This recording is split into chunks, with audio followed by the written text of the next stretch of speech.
Ya Rasulallah,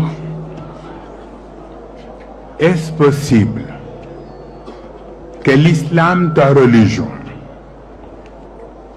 soit victime d'une complicité de silence? Un silence accusateur de certaines religions, sectes ou idéologies.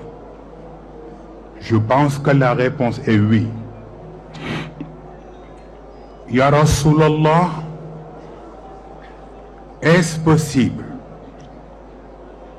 que l'islam, ta religion, soit aujourd'hui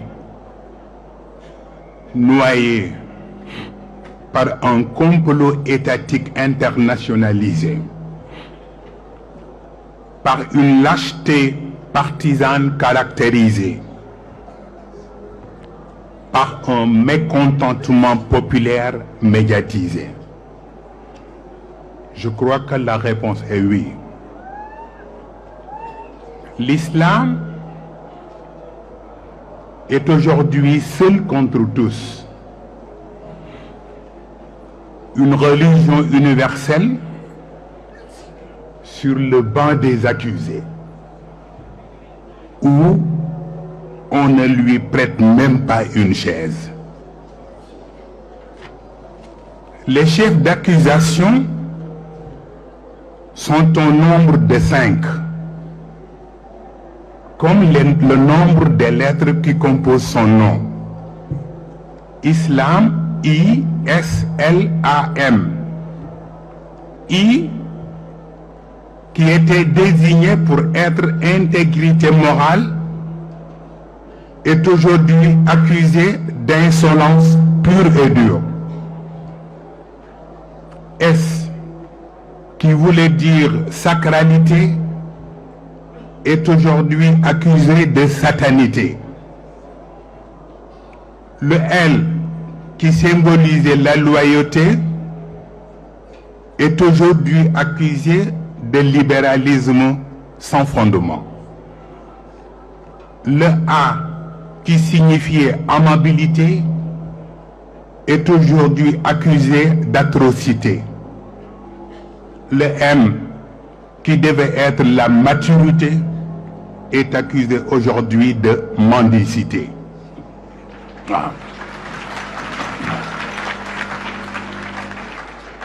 Et l'islam, face à un jury qui a pour nom la laïcité. Devant elle, un conseil de sécurité qui se réclame être le gendarme du monde. Yalta d'hier, Yalta aujourd'hui. Obama assis sur la chaise de Roosevelt.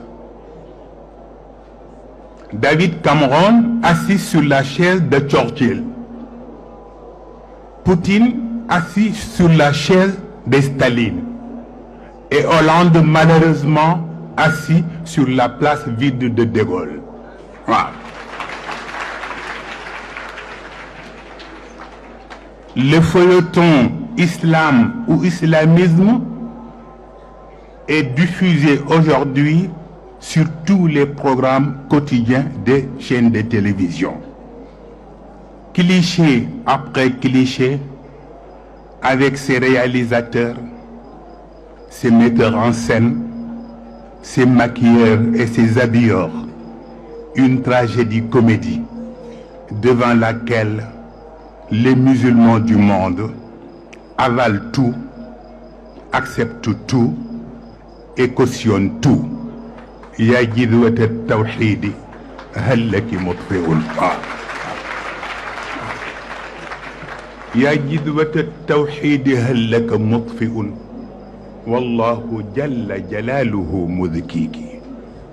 إن الذين توارثوك على الهوى بعد ابن هند طالما قد كذبوك لم يلبسوا برد النبي وإنما لبسوا طقوس الروم إذ لبسوك.